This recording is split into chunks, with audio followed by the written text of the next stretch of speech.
They smiled and said, "Thanks for the wedding present." My parents, who had secretly sold the only thing my grandfather ever left me, my lake house.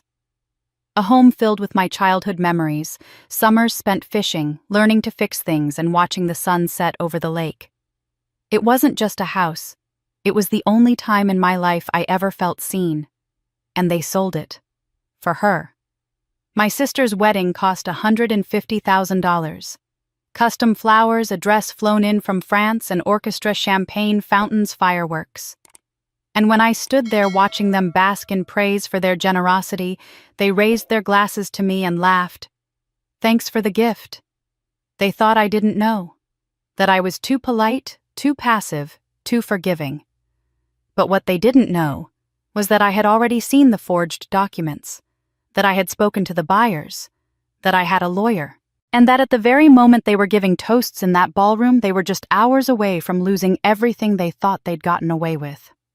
I smiled. I waited. And then I told them, "You should check your mail." What they found changed everything. This isn't just a story about betrayal. It's about how I took back what was mine. Legally, financially, and emotionally. So stay with me, because by the end of this story, you'll see why sometimes the best revenge is the one they never see coming until it's too late. Claire Emerson is a 36-year-old architect living in Boston. She's known for her quiet determination, elegant designs, and an ability to see structure where others see chaos. She lives alone by choice, having built a peaceful life focused on her work. But behind her calm exterior is a woman shaped by long summers at a lakeside cabin. Summers that taught her the value of silence, resilience, and a bond that once meant everything. Every summer of her childhood, Claire Emerson had packed a small suitcase and boarded a train heading north toward Lake Wyman and the weathered cabin that her grandfather Jack Whitaker had built with his own hands. Those 3 months were sacred, a stark contrast to the noise and neglect of her life back in the city. While other kids went to camp or watched cartoons indoors, Claire spent her days learning how to sand woodfish with patience and listen to the stillness that settled over the lake just before dusk. Jack wasn't just her grandfather. He was her teacher, her protector, and in many ways, her sanctuary. A retired carpenter who had spent most of his life working with his hands, Jack valued things that lasted: oak beams, iron hinges, and promises. He called the lake house Harbor's Rest, and to Claire it became exactly that. Every floorboard and creak of the dock held a memory. Every summer was marked by small but meaningful rituals. Morning coffee on the porch with 2 mugs steaming side by side, fishing rods at dawn, and the smell of pine mixed with sawdust as Jack tinkered with repairs he never truly finished. Claire had a sister, Heather, younger by 5 years. Heather visited the cabin too, but never stayed long. Where Claire saw peace, Heather saw boredom. She was always in a hurry back to her friends, her phone, her comforts. Heather was beautiful, lively, and quick to demand attention, while Claire often faded into the background, preferring books to brunches, hiking boots to high heels. Their parents, Elizabeth and Thomas, were always more tuned in to Heather's frequency. They praised her charm and gave her whatever she wanted, while Claire was expected to figure things out on her own. It wasn't resentment Claire felt, not exactly. It was a quiet understanding that she would never be the center of anyone's world the way Heather was. Except with Jack. It was Jack who noticed when Claire stopped speaking for a time in the 5th grade, crushed by something her teacher had said. It was Jack who gave her her first set of drafting pencils when she showed interest in buildings and spaces. And it was Jack who made her feel in those summers at Harbor's Rest like she was exactly where she was meant to be. When Claire turned 16, Jack let her steer the boat across the lake alone. When she was 22 and just out of college, he taught her how to winterize the cabin properly. And when she got her first job at an architecture firm, it was Jack who sent her a handwritten letter 3 pages long, telling her how proud he was. Then 6 years ago, Jack passed away. His death wasn't sudden, but it was devastating. He had left a will, and everyone assumed the lake house would be divided or sold. But when the lawyer read his instructions, there was a pause in the room. To my granddaughter Claire, who understands the value of solitude and the meaning of a quiet life, I leave Harbor's Rest and all that it holds." There had been a silence that followed, thick, uncomfortable. Claire remembered her mother's smile, thin and tight-lipped. "Well, you were always his favorite." Elizabeth had said the words sweet but sharp. Her father Thomas had looked away, and Heather had crossed her arms, clearly annoyed. But Claire hadn't heard them. All she could think was that somehow, even in death, Jack had seen her. He had understood what the lake house meant. It wasn't just property. It was memory. It was home. The years that followed were busy ones. Claire poured herself into her firm, into designs that echoed the balance and simplicity she had learned from Jack. But every few months, she'd escape to Harbor's Rest. She would clean the gutters, fix the roof walk, the trails Jack once hiked. It remained her sanctuary, untouched by time. Until one summer she discovered someone had been there without her knowing. A light left on. A door not fully closed. A photo frame moved. And with that, the silence began to shift. Something was wrong. And just like that, her world, carefully built and held together by memories, was about to be shaken to its core. Claire sat quietly in the polished oak-paneled office of her grandfather's longtime attorney, Mr. Hollingsworth, her hands folded neatly in her lap. The sun filtered through the lace curtains, casting dappled light across the large wooden table, where her parents David and Marianne Emerson sat stiffly beside her younger sister Heather. It had been 3 months since Jack Emerson passed away, and this was the day his last wishes would finally be read aloud. Claire had tried to brace herself for anything, but she hadn't expected the reading of the will to turn into a powder keg of family tension.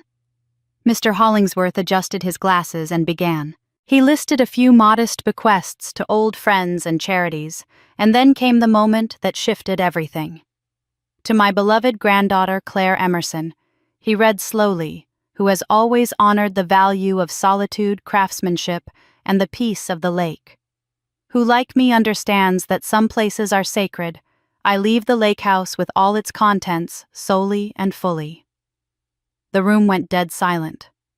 Claire's breath caught her heart pounding, not from greed, but from the overwhelming weight of what that house meant to her. It was their summers, her childhood, her bond with her grandfather wrapped into wood and stone. She felt a quiet, aching gratitude. But that gratitude dissolved quickly when she saw the expressions on the faces around her. Marianne's lips curled into a thin smile that didn't quite reach her eyes. "Well, of course he left it to Claire," she said with a brittle tone. "He always favored her. Jack could never hide that." David shifted uncomfortably beside her. "That house should have been split between the girls. That would have been fair. Not just handed over like some prize." Claire opened her mouth to speak, but Heather cut in first. "You're telling me he gave her the whole thing?" Heather's voice was sharp-edged with disbelief and rising anger. "Just Claire. Not even a share. I spent summers there too, you know. I have memories. I was part of that place." Claire kept her voice even. "Heather, I know it means something to you too. I never asked for it. I didn't know he planned this. But maybe we can still go up together sometime, if you'd like." Heather scoffed and looked away. David leaned back in his chair, arms crossed. "That place is worth a small fortune now. He always had a soft spot for you. This just proves it." Claire glanced at Mr. Hollingsworth, who, to his credit, looked slightly embarrassed. "Your grandfather was very clear," he said. "He left this house to Claire alone. He updated the will just last year. I have it in writing and video." The drive back to Boston that evening was silent. Claire sat in the back seat while her parents whispered up front, Heather staring moodily out the window. The air between them had changed, weighted with unspoken resentment. Once home, Claire walked into her small apartment, kicked off her shoes, and sat at the edge of her bed. She pulled out the old journal her grandfather had given her when she turned 16. On the inside cover was a note in his careful handwriting. "If ever the world turns its back on you, come home to the lake. It'll still be there. I built it for peace, and I hope you find yours there too." That line echoed in her mind now like a prophecy. He must have known. Somehow he had sensed that there would come a time when Claire needed something that couldn't be taken from her. Something unshakable. a sanctuary. But instead of peace, the inheritance had created a fault line in the family. Claire could feel it widening beneath her feet already. Heather's resentment was like a slow burn masked behind civility, but simmering with each exchanged glance.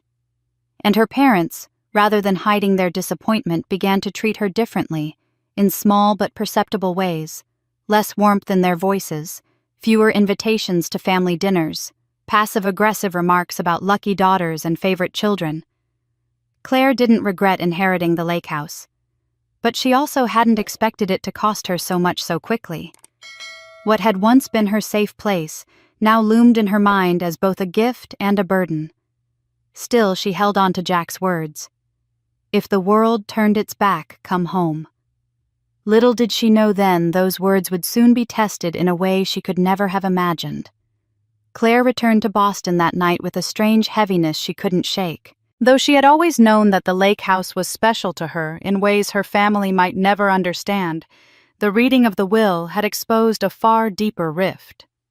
But for now, she buried those emotions under work deadlines and architectural blueprints, her way of coping. Life, at least on the surface, moved forward. A few weeks later, the family gathered again, this time for celebratory news. Heather had just gotten engaged to Tyler Morgan, the son of George Morgan, a prominent businessman in upstate New York. Tyler was tall, well-dressed, and polite in the obligatory way of people who'd grown up in old money. He worked at his father's financial consulting firm and drove a car that cost more than Claire's annual office rent. Claire had met him briefly at Thanksgiving and remembered him mostly for his charming smile and zero interest in anyone else's conversation. Still, Heather was positively glowing. He proposed in Paris. Heather announced over brunch at their parents' house, her diamond ring catching the light as she gestured animatedly. On a rooftop at sunset with a view of the Eiffel Tower. Their mother gasped as though she hadn't already heard the story 10 times. Their father beamed with pride. Claire smiled politely. The wedding plans began immediately. Heather envisioned a ceremony that would rival royal affairs. A destination wedding at an exclusive oceanside resort in Rhode Island was booked within 2 weeks. The venue came with a private chapel, a vineyard, and an estate that could accommodate 200 guests. She had her dress custom designed in Paris. A full 10-piece orchestra was hired for both the ceremony and the reception. Tyler insisted on drone footage of the entire day, including a dramatic flyover of the vows, which Heather thought would be absolutely cinematic. Claire sat through the family dinners and planning sessions like a distant observer. She wasn't envious, this world had never appealed to her, but she felt increasingly alienated by the extravagance. Heather treated the wedding like a full-time job and an identity. Every conversation began with florals, moved on to guest lists, and ended with arguments about colors for the lighting design. One evening, Claire invited Heather to dinner, hoping for a quiet moment to connect. Over grilled salmon and a glass of wine, she finally broached the topic. "I know this wedding must be expensive," she began gently. "I can't do much, but I'd be happy to contribute something, maybe $5,000 to help with the flowers or the photographer." Heather blinked, stunned, then let out a small laugh that didn't reach her eyes. "Claire, that's sweet of you, but we have it covered. Tyler's parents are helping, and so are Mom and Dad. We don't need your donation." Claire sat back in her chair, trying to ignore the sting in Heather's tone. "It wasn't a donation. I just thought I could help."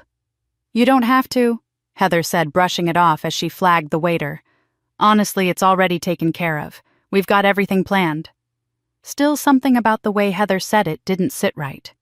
"You're sure everything's within budget?" Claire asked. Heather waved her off. "Totally. Dad said not to worry. They've got a financial plan." The words financial plan echoed in Claire's mind long after that dinner. Her parents had never been known for their careful budgeting.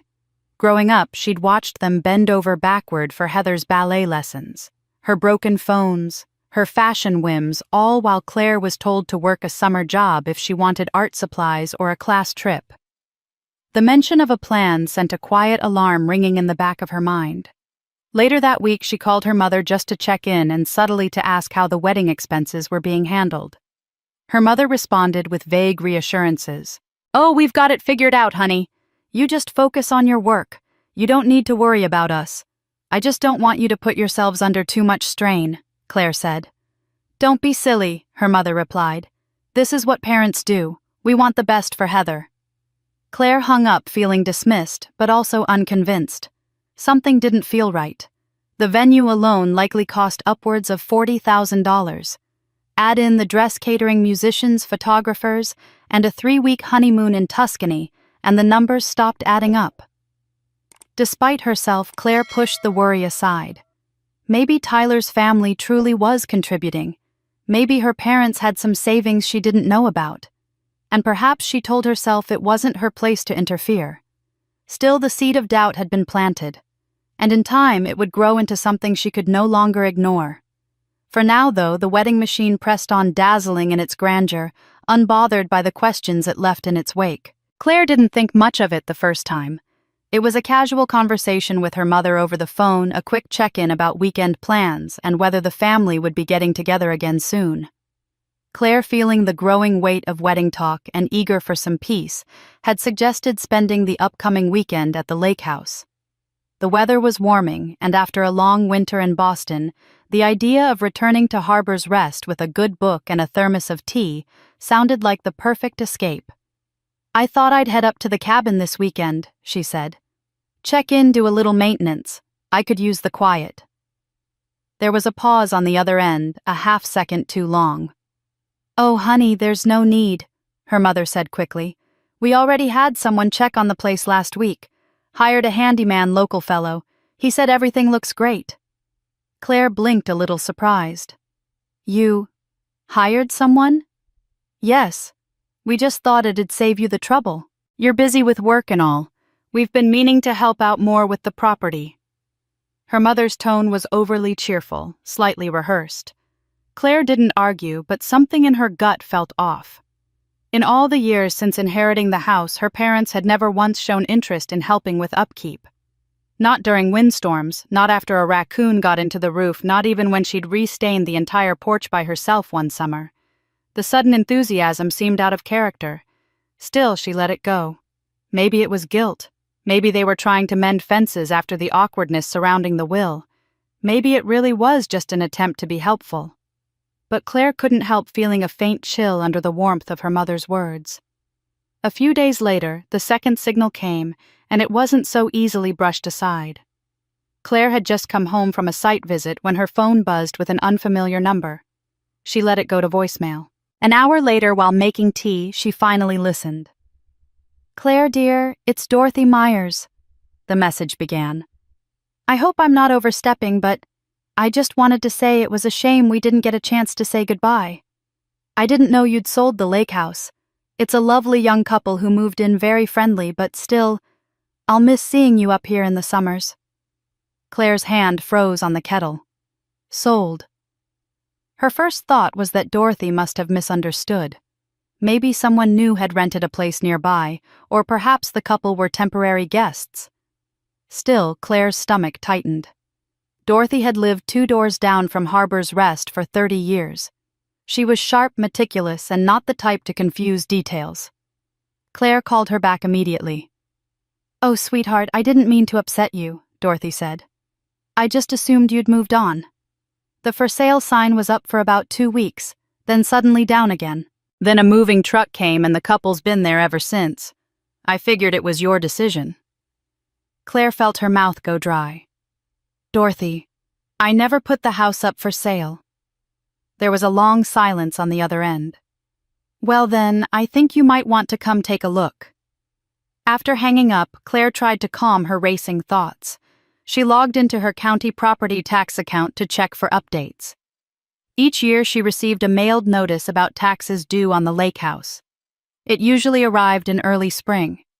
She hadn't received one this year, but with the wedding and work deadlines, she'd assumed it was just delayed. Now she realized she hadn't seen the email notice either. She checked her inbox again. Nothing. Not even in spam. She called the county clerk's office. "Yes, Ms. Emerson," the clerk confirmed after a brief hold. "Our records show a change of ownership processed about 6 weeks ago."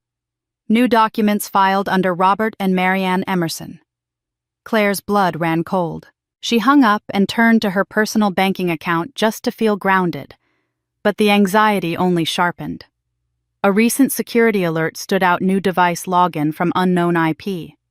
Her financial advisor had sent her a follow-up email 2 days earlier, asking whether she had authorized a login from a location in Vermont. She hadn't. Quickly, she changed all her passwords, added 2-step verification, and alerted her bank's fraud department. As she sat at her kitchen table, laptop open, hands shaking, the unease settled into something harder, colder. This wasn't a misunderstanding. This wasn't a well-meaning handyman or a neighbor confused by a sign. This was something else. Someone had tampered with her accounts, interfered with her mail, and possibly somehow transferred ownership of the one place in the world that felt like hers. She didn't have all the answers yet. But for the first time, Claire felt the floor begin to shift beneath her, and she knew without question that someone very close to her had done the unthinkable. Claire left Boston before sunrise, her hands tight on the steering wheel, and her thoughts spinning like storm clouds. The GPS marked the trip at just under 3 hours, but the drive to Harbor's Rest felt longer this time, heavier. She had driven that same winding road every summer for years, past the familiar general store, the old sign for the canoe rental shack, the faded "Welcome to Wyman Lake" banner, hanging crooked on the fence post at the edge of town. But nothing felt welcoming now.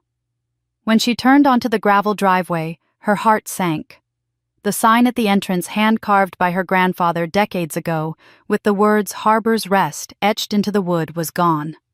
The posts were still there, but the plank had been taken down. She slowed to a stop in front of the house, and her breath caught.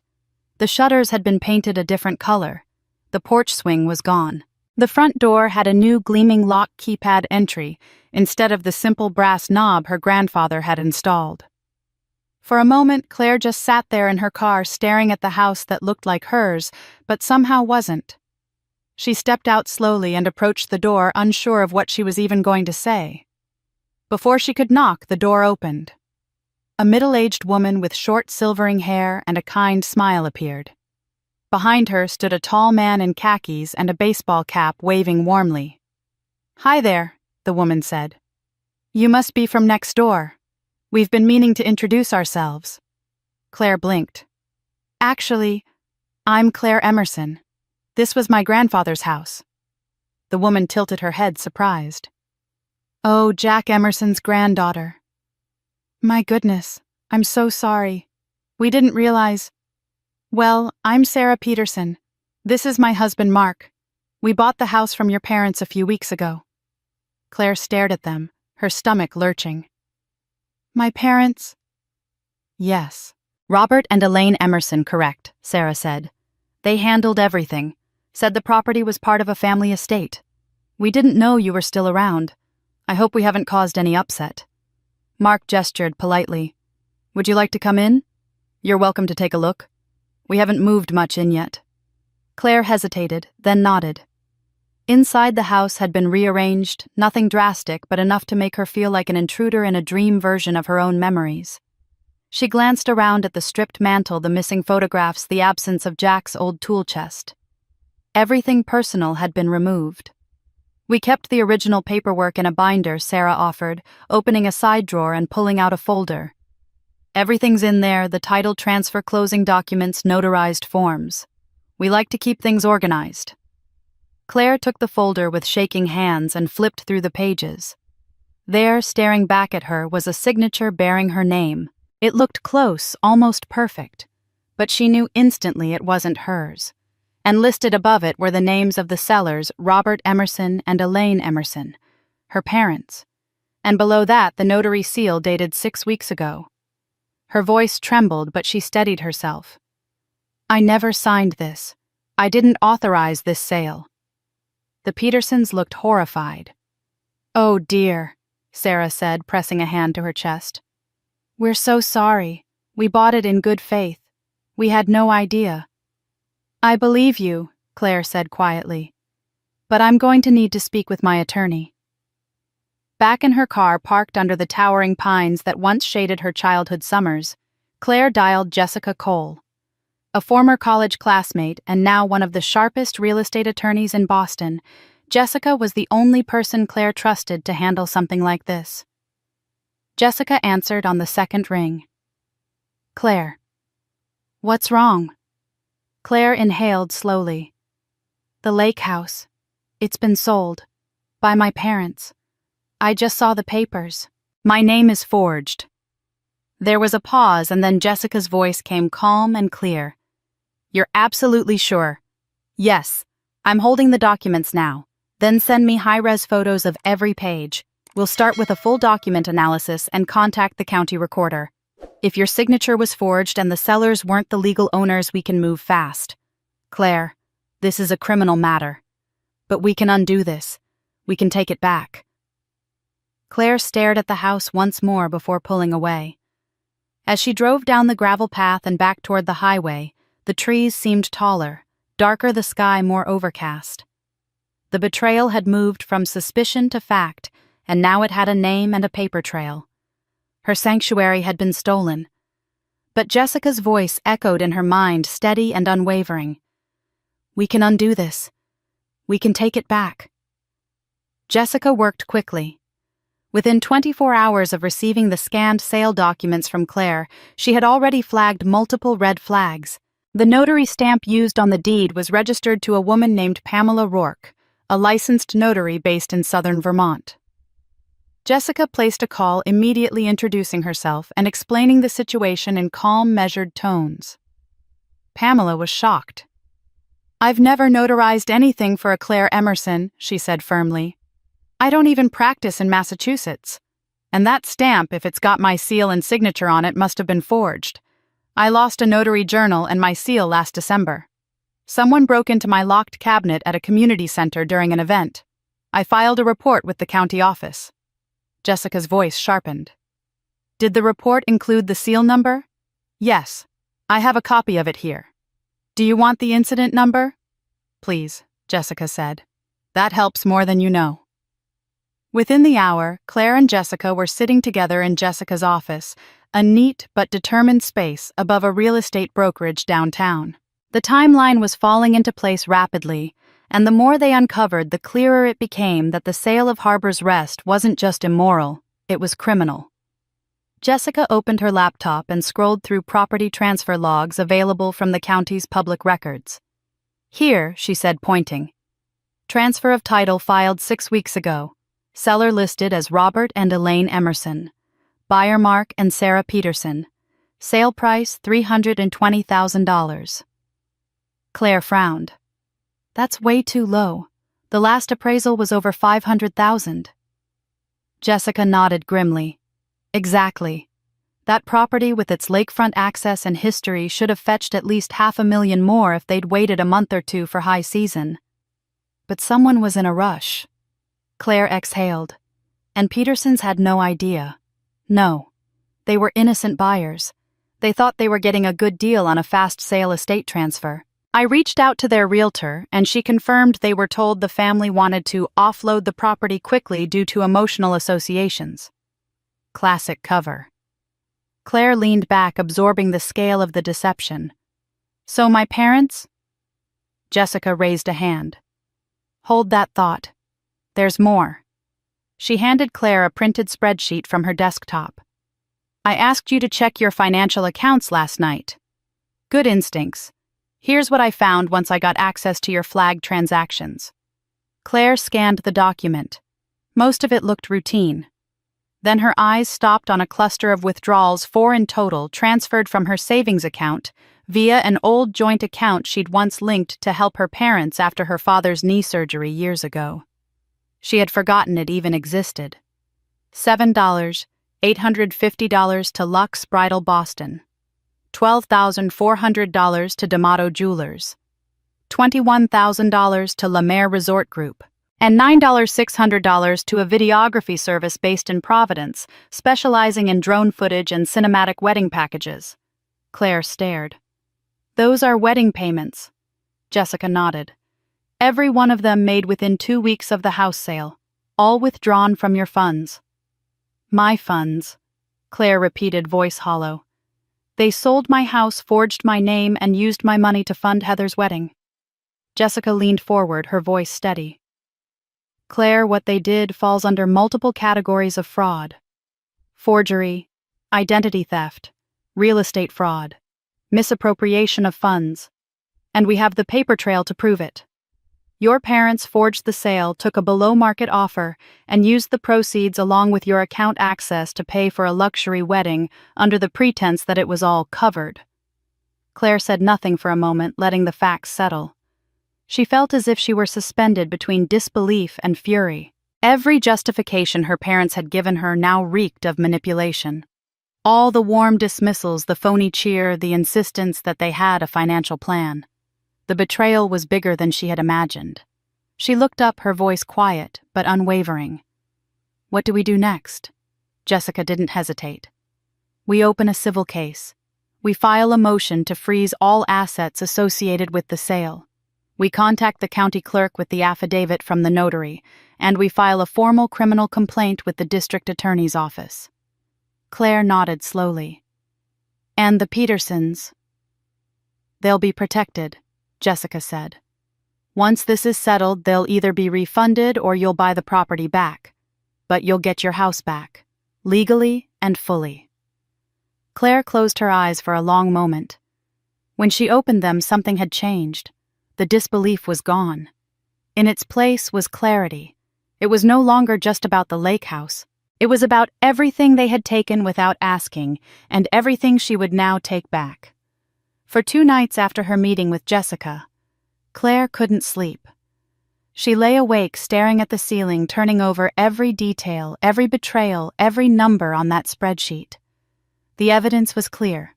The law was on her side. And yet something in her heart hesitated. She didn't want to destroy her sister's wedding. She didn't want to be remembered as the bitter one who showed up with court orders and accusations while flower girls scattered petals on a manicured aisle.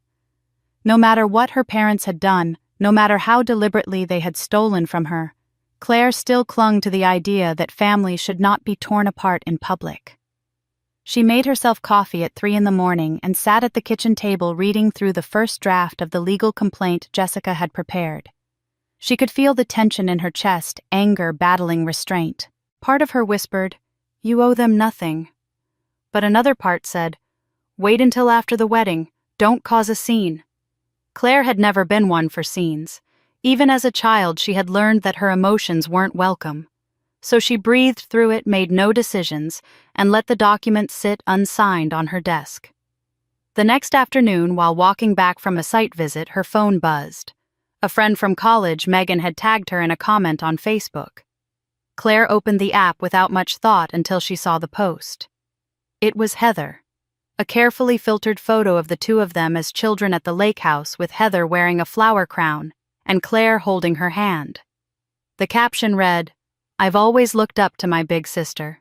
She gave up so much for me, her time, her space, even her legacy, so I could have the wedding of my dreams. She chose to live simply to stay in the background and let me shine. That's what real love looks like. Thank you, Claire, for your sacrifice. I promise I'll make you proud." Claire read it twice, then a third time. Sacrifice. She wasn't sure whether it was the falseness of the tone or the public performance of virtue that hurt more. There was no acknowledgement of the theft, no hint of remorse. Just a polished lie wrapped in flowery gratitude, painting Claire not as a victim, but as some kind of quiet martyr who had gladly handed over her life's most meaningful inheritance. She scrolled through the comments. Strangers were leaving hearts and tearful emojis. Family friends praised Heather's grace and maturity. "You're so lucky to have a sister like Claire," one wrote. Another said, "She must really love you to give you so much." Claire's hands shook. It wasn't just theft anymore. It was erasure. Her silence was being used as permission, her pain twisted into a narrative that made Heather look selfless and noble. The house, the money, the betrayal. They weren't secrets Heather was ashamed of. They were now part of a carefully staged performance, a celebration of her ability to take what she wanted while appearing angelic in the process. In that moment, something inside Claire hardened. She closed the app and opened her desktop folder titled Legal. She began to organize every screenshot, every receipt, every banking document. She exported the notary's affidavit and added it to the evidence pile. She pulled up a clean document and began writing a letter to the district attorney's office, clear, concise, supported by facts. Then she opened her video editor and began stitching together a visual timeline, photos of the house before and after the sale, copies of the forged signature, footage of her grandfather's will, reading scans of her bank account showing the stolen funds. If they wanted a story, she would give them one, but it would be the truth. By midnight, she had drafted a formal complaint to the county recorder, a cease and desist order for the real estate agent who had filed the fraudulent paperwork, and an outline for a public statement. Not for revenge, for clarity, for dignity, for justice. She would not be silenced. She would not be rewritten. Heather had turned Claire's life into a stepping stone for her social fairy tale. But Claire still held something far more powerful than any venue dress or drone-shot video. She held the truth. And now, she was ready to use it. The Morgan estate in Newport looked like something pulled from a royal fairy tale. Guests arrived in black tie attire, their heels clicking against the imported marble pathway leading to a white arch draped in silks from Lyon. 2 valets managed the procession of luxury vehicles. Crystal chandeliers had been suspended from tall oak trees, and live classical music floated through the warm afternoon air from a Steinway grand piano placed carefully beneath a rose-covered pergola. Guests whispered about the cost, the spectacle, the splendor. It wasn't just a wedding, it was a performance of wealth and perfection. From a distance, Claire watched the whole thing unfold with a curious detachment. Her pale blue gown was understated compared to the glittering sequins and designer labels around her. She stood at the edge of the crowd, her expression calm, composed. No one could have guessed what she knew, or what she had planned. The ceremony began at precisely 5:30 p.m. A string quartet took over as Heather appeared at the top of the aisle in a custom French gown that shimmered in the light. Tyler stood at the altar looking every bit the polished heir. Claire watched her sister glide toward her future veil, trailing like mist, smile radiant and untouchable. The crowd rose in a practiced motion. Drones hovered above, capturing every second in cinematic perfection. Claire said nothing. At the reception, guests sipped champagne under the glow of hanging lanterns. The ballroom had been transformed into a garden of orchids and gold-trimmed decor. A full orchestra replaced the quartet. There were fireworks set to classical music. Waiters in white gloves moved like dancers, serving 5-course meals paired with wines flown in from Tuscany. It was extravagant to the point of satire. But no one seemed to notice. They were too caught up in the spectacle. Claire made her way through the crowd, slowly, politely nodding at acquaintances, saying little. Her parents beamed at the center table like they were royalty themselves. Her mother wore a floor-length gown Claire recognized from a high-end boutique in Back Bay. Her father clutched a scotch and looked far too pleased with himself. When Claire approached, her father greeted her with a wide grin and outstretched arms. "There she is," he said, raising his glass. "The one who made all of this possible." Claire kept her expression measured. "Glad I could be here." Her mother chimed in, half laughing. "We were just saying what a gift you've given this family. Thank you, Claire, for your generosity." Claire nodded once. Of course. Later that evening, when the dancing had begun and the night air was heavy with perfume and champagne, Heather took the mic. A hush fell over the guests as the bride stood beneath a cascade of white orchids, a glass of wine in hand and a glow in her cheeks. "I know I'm supposed to toast my new husband," she began with a charming laugh, "but before I do, I want to raise a glass to someone else." She turned toward Claire, locking eyes across the floor. "To my sister. Claire, you've always been quiet, selfless, strong. You've given me more than I ever deserved. You chose peace over drama. You let me have this day, this dream. You gave up something precious to you without ever asking for anything in return." Gasps of admiration murmured through the crowd. Heather's voice softened.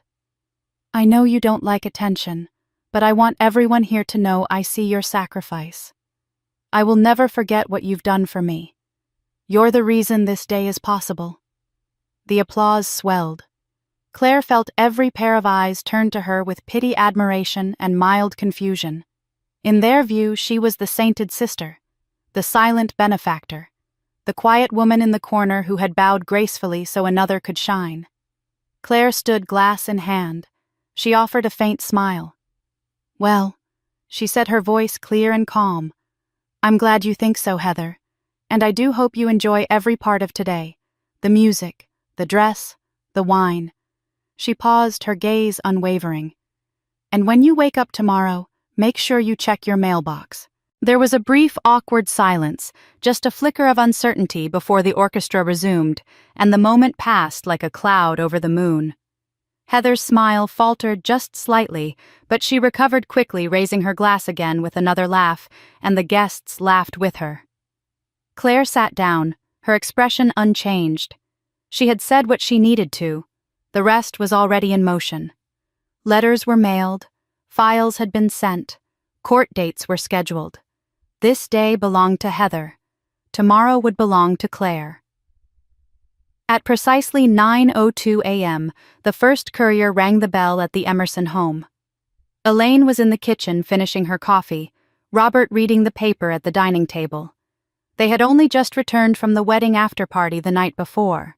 The house was still humming with the afterglow of celebration flowers on every surface, champagne flutes in the sink, Heather's wedding dress carefully hung in the guest room waiting for preservation. The last thing either of them expected was a manila envelope addressed to both of them, delivered via certified courier with a signature request. Elaine signed absently and opened the envelope with a smile still faint on her face. That smile disappeared within moments. Inside was a stack of documents, a formal complaint, a full report of property transfer fraud, a notarized affidavit from Pamela Rourke stating her seal had been stolen, a forensic handwriting report proving the forged signature, and a demand for immediate return of all proceeds from the illegal sale. Attached were screenshots of banking transactions, photos of the lake house transfer logs, and an official notice from Claire's attorney, Jessica Cole, warning of pending civil and criminal action. Robert stared at the pages, his face slowly blanching. Elaine clutched the edge of the kitchen counter. Across town, other packages were arriving. One was delivered to the Morgan family estate, handed directly to Tyler's father by a second courier. Another arrived at the office of the wedding planner, alerting them that the source of funds for the services rendered was under investigation. Even the videographer received a cease and desist regarding the use of drone footage on social media, as the property featured was now part of an ongoing legal dispute. But the most immediate reaction came just before noon. Claire's phone rang. She was sitting calmly on the deck of her apartment, sipping tea, a folder of backup evidence beside her. She saw the caller ID, Heather. Claire let it ring once before answering. "Hello?" Heather's voice was high-pitched, trembling between disbelief and rage. "Are you serious right now? You sent legal documents to the house on my honeymoon?" Claire kept her tone even. "I told you to check your mailbox. This is insane. You're destroying everything. Do you realize what this looks like? What people are going to think?" "I don't care what people think," Claire replied. "I care what's true. You could have waited. You could have talked to me privately. You didn't have to humiliate us." "I gave you a chance," Claire said, voice sharpening slightly. "Multiple chances. You didn't just take the house. You let them use my name, my money, my silence. And then you turned me into a prop for your perfect wedding." Heather was silent for a beat. Then she said, "You're ruining the family." "You know that?" Claire exhaled. "No, you already did that. I'm just cleaning up." The call ended. Claire stared at her phone for a long moment before placing it face down on the table. That afternoon, an email arrived from her mother. No subject line, just one sentence. "We need to talk." "Can we meet just the three of us?" Claire replied. "I'll meet. But not alone." The next day, at a neutral law office in Cambridge, Claire arrived at 2:00 p.m., on the dot, wearing a simple navy suit and carrying a leather-bound folder. Her parents were already seated in the small conference room, visibly aged by the weight of what had unfolded in just 48 hours. Robert looked defensive. Elaine looked pleading. Jessica entered with Claire and sat beside her, crisp and composed. "Thank you for coming," Elaine began softly.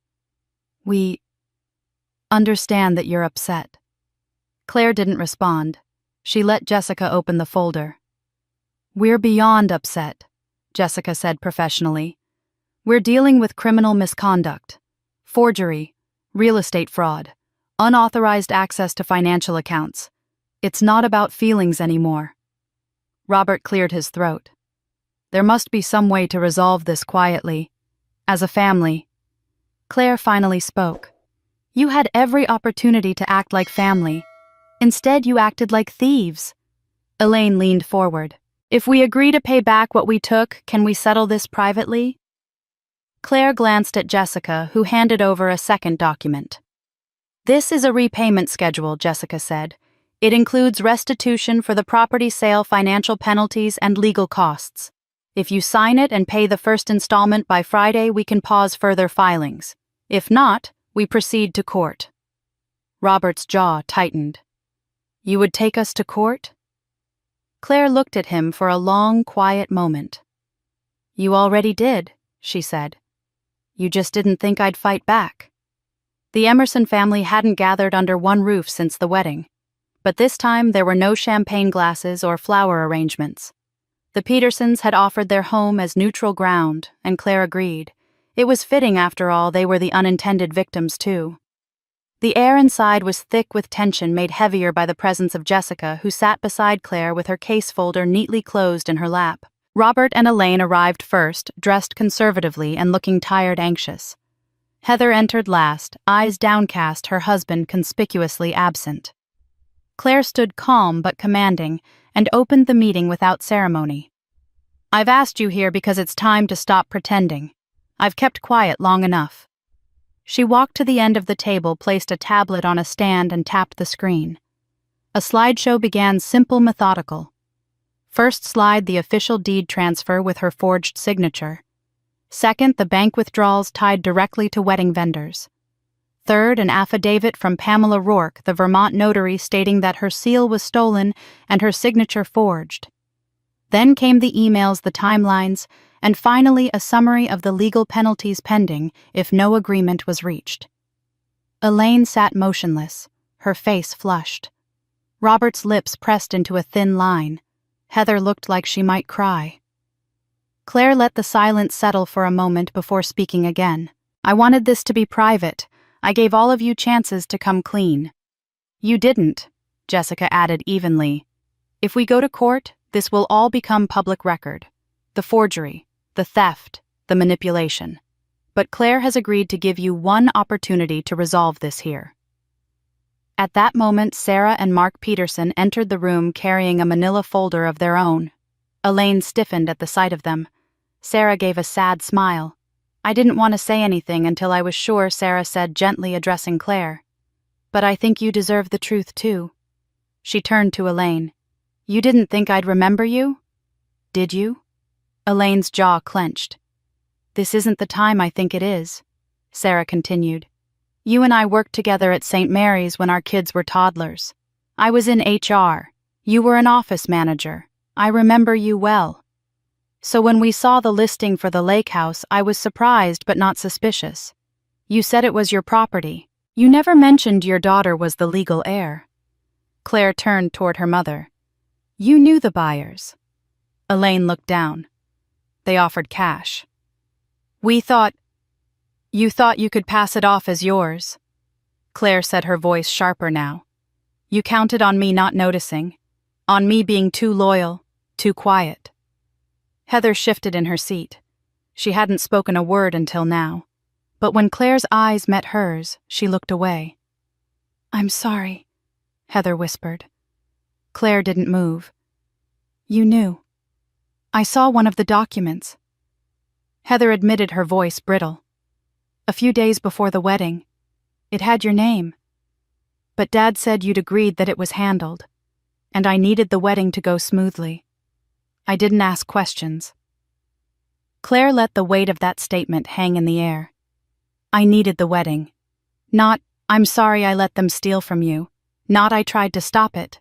Just a confession of convenience. Jessica opened her folder and slid a printed sheet across the table. These are Claire's terms, she said, her voice clipped but professional. 1 full restitution of the $320,000 from the sale of the house. 2 public acknowledgement that Claire was the rightful owner and the transaction was conducted fraudulently. 3. A written apology to be shared with the Petersons and legal representatives. 4. The immediate closure of any financial accounts in Claire's name or linked to her estate. 5. Both Robert and Elaine must attend family mediation and psychological evaluation before any further contact with Claire is allowed. Elaine inhaled sharply. You want us to see a therapist? You weaponized my love for this family, Claire said. You used it against me. I want proof that if I ever speak to you again, it won't be as someone you can manipulate. Robert looked like he might explode, but he said nothing. His silence was permission. Heather finally looked at her sister fully. Her voice cracked. Do you hate me? Claire paused. The room was still. I don't hate you, she said, but I don't trust you, and trust is harder to rebuild than a house. The courtroom was quiet when the judge delivered the ruling, his voice echoing across the paneled walls with deliberate clarity. Claire sat upright, hands clasped in her lap, listening as the words she had waited months to hear finally arrived.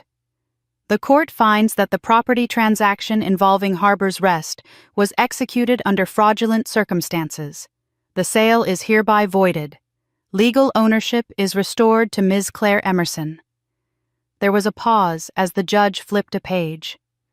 Furthermore, due to the good faith involvement of the Peterson family and their cooperation throughout the investigation, full restitution for their financial loss will be provided by the defendants Robert and Elaine Emerson as part of the negotiated civil settlement. Claire didn't smile. She simply nodded a quiet gesture of acknowledgement. Jessica placed a hand on her arm in silent affirmation. Justice wasn't loud, it was steady, and today it had arrived. The Petersons seated nearby exchanged glances of quiet relief. They had never wanted a battle. They had trusted the wrong people and nearly lost everything. But now, thanks to Claire's resolve, they would walk away whole. The court ensured not only repayment of their investment, but also coverage of their legal fees and moving costs. It was the best possible outcome under the worst of betrayals. As for Robert and Elaine, they avoided prison, but not without consequence. The prosecution had agreed to drop criminal charges in exchange for full cooperation restitution and a signed public statement admitting wrongdoing. But what they had preserved in legal terms, they lost in every other way. Within weeks of the court decision, word spread through their town. Friends stopped calling. Church members turned cold. Their bridge club removed them from the roster. Elaine's volunteer group politely suggested she step down. Robert's old fishing buddies quietly left him out of the next weekend trip. It wasn't rage. It was silence, the kind of communal judgment that doesn't yell, but isolates. They were no longer seen as generous retirees or loving parents. They were seen for what they had done. Heather's fall came more swiftly. Barely a month after the wedding, Tyler filed for annulment. The rumors came fast, but the truth moved faster. Tyler had married Heather not for love, but to boost his image at his father's company. The wedding was a performance meant to impress investors and clients, a way to appear stable, respectable. But after the lawsuit went public and the Emerson name became synonymous with scandal, the facade shattered. Worse still, Heather's own finances unraveled. The extravagant honeymoon had been paid for on a personal loan Tyler never intended to repay. Now creditors were calling, vendors were withdrawing promised discounts, and her social circle, once filled with envy and praise, had turned to quiet whispers and avoidance. Claire heard about the split from a mutual acquaintance. Heather had moved into a small apartment on the edge of town. She rarely went out. She quit social media. At the last family gathering, she didn't show her face. And when people spoke of the wedding now, it was no longer with admiration, it was with pity and discomfort. Claire returned to Harbor's Rest in late autumn. The leaves had turned amber and crimson, and the lake sat still as glass. She unlocked the door to the home she thought she had lost forever, and stepped inside. Everything smelled faintly of cedar and memory. She didn't redecorate right away. She wanted the house to speak again before she changed anything. On her first night back, she sat by the fireplace holding a cup of tea, the flames reflecting in her eyes. She thought of her grandfather, of the summers they'd shared, of the promise he had once whispered, "If the world turns its back on you, come home." She had come home, not as a victim, not as a sister in the shadows, but as the woman who reclaimed what was hers. The repairs took time, not because the house was in disrepair, but because Claire wanted every nail, every coat of paint, every carefully restored detail to mean something. She kept the original floorboards where she and her grandfather had traced summer footsteps, sanding each one by hand. She revarnished the dock, straightened the old weather vane, and rebuilt the tool shed using blueprints Jack had sketched years ago on the back of a diner napkin. When she finally reattached the hand-carved wooden sign above the porch, the name gleamed under the late spring sun: Jack's Rest. The house no longer felt like a battleground. It felt like legacy reclaimed. One afternoon, while cleaning out the attic, Claire opened an old cedar trunk filled with blankets and fishing gear. Beneath a faded quilt, she found a yellowed envelope addressed in careful script. Her breath caught as she read the name, Claire. Inside was a letter dated 2 weeks before Jack passed. My dearest Claire, if you're reading this, then life has probably gotten messy. That's how life works. But remember this. The house was never just a place. It was a promise. A place to return to when the world forgets your worth. You are not what others think you are. You are who you decide to be. Don't ever let anyone else determine your value, not family, not friends, not the world.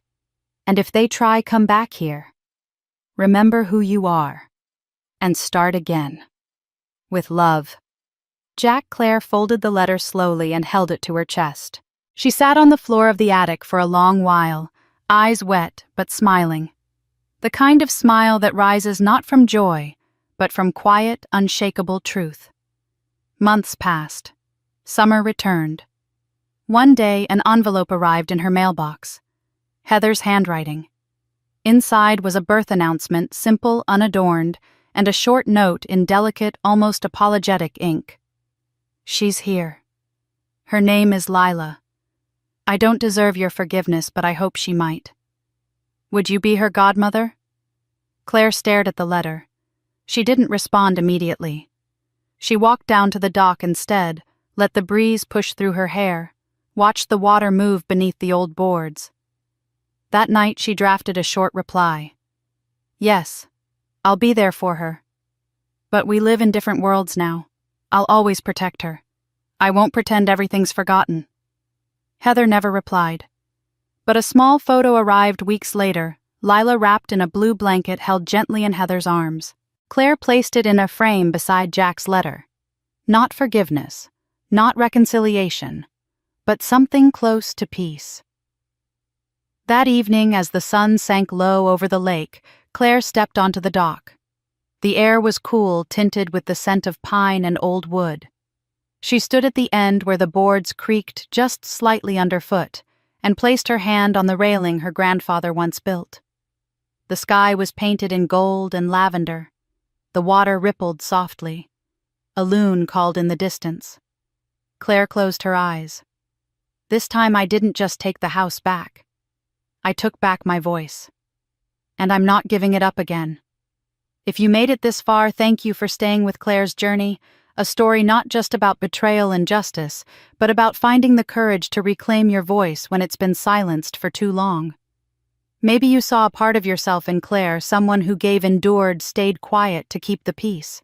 And maybe, just maybe, you felt that shift when enough finally became enough. Now we want to hear from you. Have you ever been taken advantage of by the very people who were supposed to protect you? Did you ever walk away? Or stand your ground? Tell us in the comments below. We read every story. And if Claire's journey moved, made you angry, or made you cheer, hit the subscribe button. We have more stories like this coming. Stories of redemption. Stories of quiet strength. Stories that remind you you're not alone. Until next time, remember the truth doesn't always shout. Sometimes it whispers. And when you finally listen, it changes everything.